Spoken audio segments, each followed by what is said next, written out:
વિદ્યાર્થીઓ પ્રકરણ 2 માં સપુષ્પી વનસ્પતિઓમાં લિંગી પ્રજનનની ઘટનાઓનો આપણે અભ્યાસ કરી રહ્યા છીએ. અત્યાર સુધીના બધા જ લેક્ચરોમાં આપણે લિંગી પ્રજનન સાથે સંકળાયેલું અંગ પુષ્પ અને એના બે આવશ્યક ચક્રો પુંકેસર અને સ્ત્રીકેસરની રચનાનો અભ્યાસ કરી રહ્યા છીએ, જેમાં અત્યાર સુધી આપણે પુંકેસરને લગતી બધી જ માહિતી પૂર્ણ કરી છે. આજના વિડીયો લેક્ચરમાં વિદ્યાર્થીઓ આપણે પુષ્પનું માદા પ્રજનન અંગ એટલે કે સ્ત્રીકેસર ચક્ર અથવા આને બીજા શબ્દોમાં ઝાયન તરીકે પણ ઓળખવામાં આવે. તો આજના લેક્ચરથી આપણે સ્ત્રીકેસર ચક્રની શરૂઆત કરીશું. તો સ્ત્રીકેસર ચક્ર આપણે જાણીએ છીએ એ પ્રમાણે પુષ્પનું માદા પ્રજનન અંગ છે. 11મા ધોરણમાં આપણે થોડુંક ભણ્યા છીએ, રિવાઇઝ કરીએ એક વખત. તો પુષ્પ જે છે એમાં સૌથી અંદરનું ચક્ર પણ જો આપણે કહી શકીએ તો એને આપણે સ્ત્રીકેસર ચક્ર અથવા ઝાયન તરીકે પણ ઓળખીશું. વિદ્યાર્થીઓ આપણે આ પ્રકરણની અંદર મુખ્ય બે આવશ્યક ચક્રો અથવા લિંગી પ્રજનન ચક્રોની જ ચર્ચા કરી રહ્યા છીએ. લિંગી પ્રજનન ચક્રો કે જેઓ નરજન્યુ અને માદાજન્યુ ઉત્પન્ન કરે છે એની સાથે તેઓ સંકળાયેલા છે અને ફલનની પ્રક્રિયામાં તેઓ જન્યુ વહન, જન્યુ જનન, જન્યુ જોડાણ અને પછીનો જે વિકાસ છે એ સાથે સંકળાયેલા છે. માટે આપણે પુંકેસર ચક્ર અને સ્ત્રીકેસર ચક્રની જ ચર્ચા કરીશું. પુંકેસર ચક્રની બધી જ સમજૂતી આપણે પૂર્ણ કરી છે. સ્ત્રીકેસર ચક્ર મેં કહ્યું એ પ્રમાણે કે પુષ્પનું માદા પ્રજનન અંગ છે. પુષ્પનું ચોથું પ્રજનન ચક્ર કહેવાય. પુષ્પનું સૌથી અંદરનું પ્રજનન ચક્ર તરીકે પણ આપણે એને ઓળખીએ. આપણે જાણીએ એ પ્રમાણે વિદ્યાર્થીઓ જો આપણે શરૂઆતમાં પુષ્પની મેં તમને આકૃતિ સમજાવી છે. પુષ્પની પાસે આવા 4 ચક્રો, જેમાં સૌથી અંદરનું આ છે, બરાબર છે. જો સ્ત્રીકેસર ચક્ર એની સંખ્યા અથવા સ્ત્રીકેસર ચક્રના આધારે જો આપણે પુષ્પના પણ પ્રકારો આપવા હોય તો અહીંયા સ્ત્રીકેસર ચક્રને આધારે આપણે પુષ્પના આવા જુદા જુદા મતલબ કે પ્રકારો આપી શકીએ. મુખ્યત્વે આપણે એમની પાસે સ્ત્રીકેસરની સંખ્યા કેટલી છે એને આધારે આપણે પુષ્પના મુખ્ય 2 પ્રકારો આપી શકીએ. પહેલો પ્રકાર છે જેને આપણે કહીશું એક સ્ત્રીકેસરી પુષ્પ. બીજો પ્રકાર જે છે એને આપણે કહીશું બહુસ્ત્રીકેસરી પુષ્પ. એક સ્ત્રીકેસરી પુષ્પનો મતલબ છે વિદ્યાર્થીઓ કે જે પુષ્પની અંદર સ્ત્રીકેસરની સંખ્યા એક જ હોય.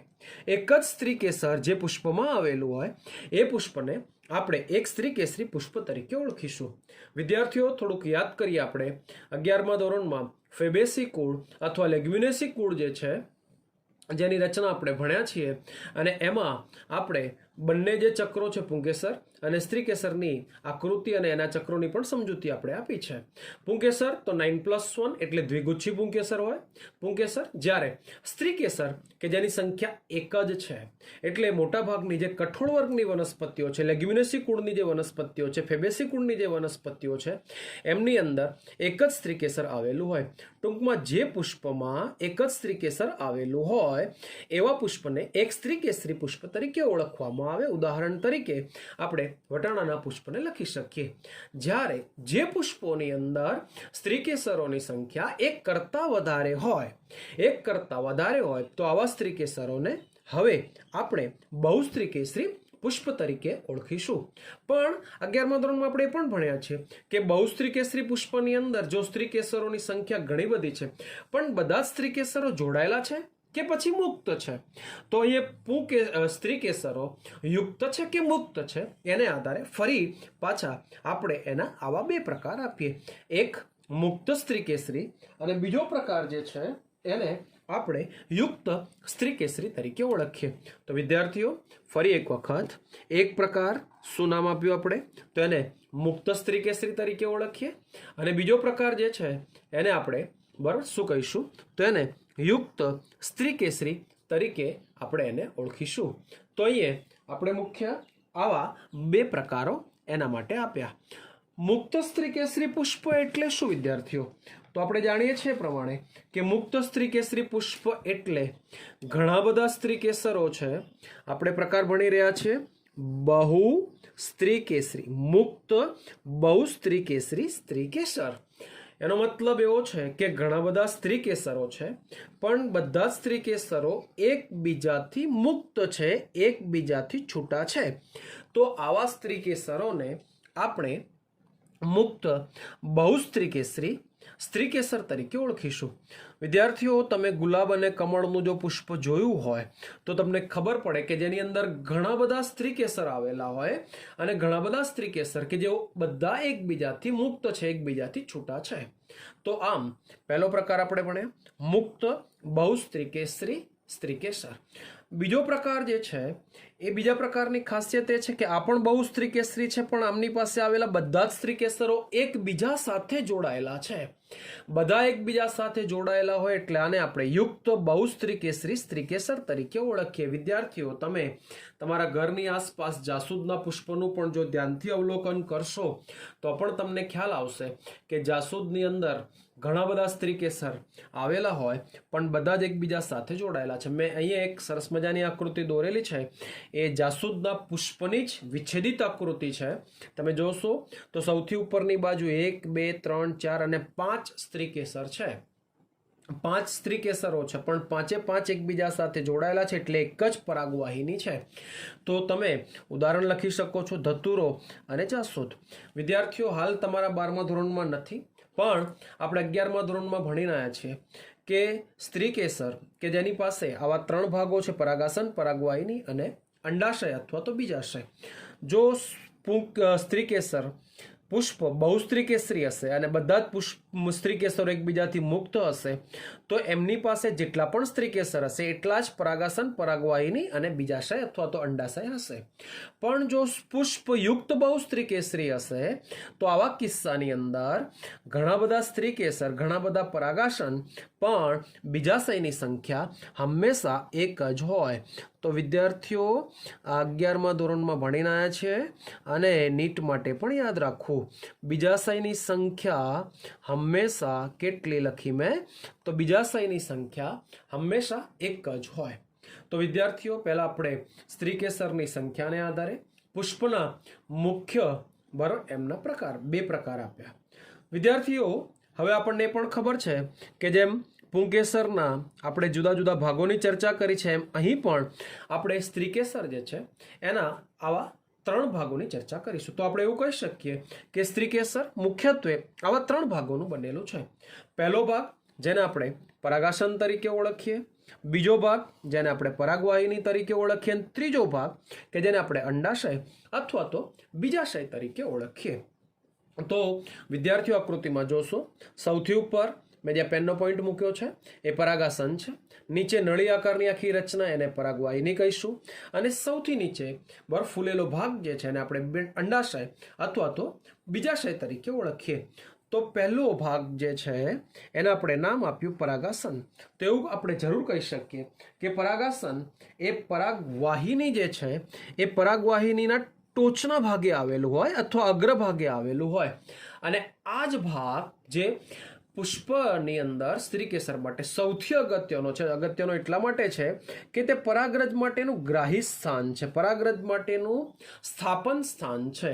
એટલે પરાગાસન કાં તો કેવું હોય, કાં તો એ લીસું અથવા તો કંટકીય સપાટીવાળું હોય કે જે મોટે ભાગે દ્વિખંડી હોઈ શકે છે, જેથી કરીને પરાગરજ એની ઉપર આવીને બેસી શકે. તો પહેલી સમજૂતી આપણે આપી કે પરાગાસન એ પરાગરજ માટેનું ગ્રાહી સ્થાન તરીકે ઓળખાય જે પરાગવાહિનીના ટોચના અથવા તો અગ્રભાગે આવેલું હોય. એના પછીનો જે વિસ્તાર છે એના પછીનો તો પરાગાસનની નીચે લંબાયેલો પાતળો ભાગ કે જેને હવે આપણે શું કહીશું? તો જેને હવે આપણે પરાગવાહિની તરીકે ઓળખીશું. તો વિદ્યાર્થીઓ, પરાગવાહિની શું છે? તો આકૃતિમાં તમે જોશો પરાગાસનની બિલકુલ નીચે લંબાયેલો પાતળો નળી જેવો ભાગ કે જેને આપણે પરાગવાહિની તરીકે ઓળખીએ અને મોટે ભાગે એની જે સપાટી છે, બહારની સપાટી, એ સપાટી લીસી અથવા રોમ જેવી રચનાથી પણ આવૃત હોય છે. એના પછી ત્રીજી જે રચના છે, આ ત્રીજી રચના કે જેને આપણે અંડાશય અથવા તો બીજાશય તરીકે ઓળખીએ કે જે સ્ત્રીકેસરની રચનામાં સૌથી નીચે આવેલું, એટલા માટે આપણે લખ્યું છે કે તે સ્ત્રીકેસરની રચનામાં નીચે એટલે તલસ્થ પ્રદેશ કહેવાય, તલભાગ કહેવાય. એટલે તલસ્થ ફૂલેલો ભાગ સ્ત્રીકેસરનો સૌથી નીચે આવેલો તલસ્થ ફૂલેલો આ ભાગ જે છે જેને આપણે અંડાશય અથવા તો બીજાશય તરીકે ઓળખીશું. અંડાશયની જો રચનાનો અભ્યાસ કરવામાં આવે તો અંડાશય અથવા બીજાશય એ હંમેશા અંદરથી એક પોલાણ અથવા કોટર ધરાવતું હોય છે, અથવા તો એની અંદરની બાજુએ પોલાણ અથવા તો કોટર આવેલું હોય, અને આ જે પોલાણ અથવા જે કોટર છે એ કોટરની અંદરની બાજુએ જરાયું આવેલું હોય. જરાયું તો આપણે 11મા ધોરણમાં ફરી પાછા ભણી રહ્યા છીએ. જરાયું એટલે શું?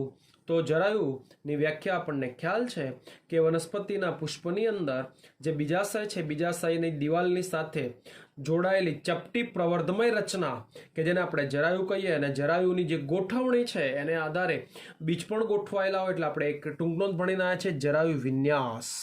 તો વિદ્યાર્થીઓ થોડુંક યાદ કરીએ એટલે આ ટૂંકનોંધ તમારા માટે ખૂબ જ સરળ બની જાય. તો જરાયુ આવેલા હોય, જરાયુ વિન્યાસ, તો તમને ખબર પડી ગઈ જરાયુ શું છે. જરાયુની ખાસિયત એ છે કે જરાયુ ઉપર એક અંડક અથવા અનેક અંડકો આવેલા હોય. ટૂંકમાં એવું કહી શકાય કે અંડાશય જે સ્ત્રીકેસરમાં તલસ્થ ભાગે આવેલો ફૂલેલો પહોળો વિસ્તાર, બીજાશય અથવા સ્ત્રીકેસરની અંદર એક પોલાણ આવેલું હોય અથવા કોટર આવેલું હોય, કોટરની અંદરની બાજુની જે દિવાલ છે દિવાલ સાથે જરાયુ જોડાયેલા હોય. જરાયુ એટલે શું? તો આપણે કહ્યું પ્રમાણે દિવાલ સાથે જોડાયેલી ચપટી પ્રવર્ધમય રચના કે જેને જરાયુ કહેવાય, જરાયુઓની ગોઠવણીને જરાયુ વિન્યાસ કહેવાય. અને આ જે જરાયુઓ છે આ જરાયુ ઉપર એક અથવા અનેક અંડકો આવેલા હોય. અંડક જેને હવે આપણે મહા બીજાણુધાની તરીકે ઓળખીએ છીએ. ટૂંકમાં આપણે એવું કહ્યું કે દિવાલ ઉપર જરાયુ વિકાસ પામે છે, જરાયુ ઉપર અંડક અથવા માબીજાણુધાની વિકાસ પામે છે, અને આમ બીજાશયમાં મંડક અથવા માબીજાણુધાનીની જે સંખ્યા છે એને આધારે પણ આપણે આમના આ પ્રકાર આપી શકીએ. જો અંડકની સંખ્યા 1 હોય, બરાબર છે, અથવા અનેક પણ હોઈ શકે, તો તમે જોઈને કહી શકો કે ઘઉં, ડાંગર અને કેરી જેવી જે વનસ્પતિઓ છે એમાં એક જ અંડક આવેલું હોય. અંડકનો વિકાસ થશે એટલે અંડક બીજમાં પરિણમશે. તો તમને ખ્યાલ છે કે ઘઉંના દાણાની અંદર જ્યારે છોડ તૈયાર થઈ જાય એટલે દરેકમાં એક એક દાણો આવે. કેરીની અંદર પણ એક જ બીજ છે, એક જ ગોટલી છે. એ જ રીતે કેટલીક વનસ્પતિઓના બીજાશય એવા છે કે જેની અંદર ઘણા બધા અંડકો આવેલા. પપૈયાને કાપી એટલે ઘણા બધા કાળા બીજ, જે બીજ પહેલા અંડક તરીકે ઓળખાતા હોય. તરબૂચમાં પણ ઘણા બધા અંડક હોય, અને ઓર્કિડની અંદર પણ ઘણા બધા અંડકો આવેલા હોય. તો વિદ્યાર્થી મિત્રો, આના પછીના લેક્ચર માટે આ એક સરસ મજાની માહિતી મેં તમને આપી. આગળના લેક્ચરમાં અંડક અથવા માબીજાણુધાની શું છે એની આપણે સમજૂતી મેળવીશું. એક વખત વિદ્યાર્થી મિત્રો આ રીતે આકૃતિને તમે જોવાનો પ્રયત્ન કરશો તો તમને ખ્યાલ આવશે. મેં જે હાલ દોર્યું છે આ શું છે? તો આ બીજાશય છે, અને બીજાશયની અંદર આ રીતે આ ચપટી રચના જેને જરાયુ કહેવાય, અને એની ઉપર આ રીતે વિકાસ પામતી આ જે રચના છે એને હવે આપણે અંડક તરીકે ઓળખીશું. તો તમને અંડકનો ચોક્કસ ખ્યાલ આવી ગયો. આનું રિવિઝન કરીને રાખવું વિદ્યાર્થીઓ, જેથી કરીને આગળનો જે લેક્ચર છે એમાં અંડક અથવા માબીજાણુધાનીની વિગતવાર રચના આપણે ભણીશું, જે બોર્ડની અંદર અવારનવાર પૂછાતો પ્રશ્ન છે.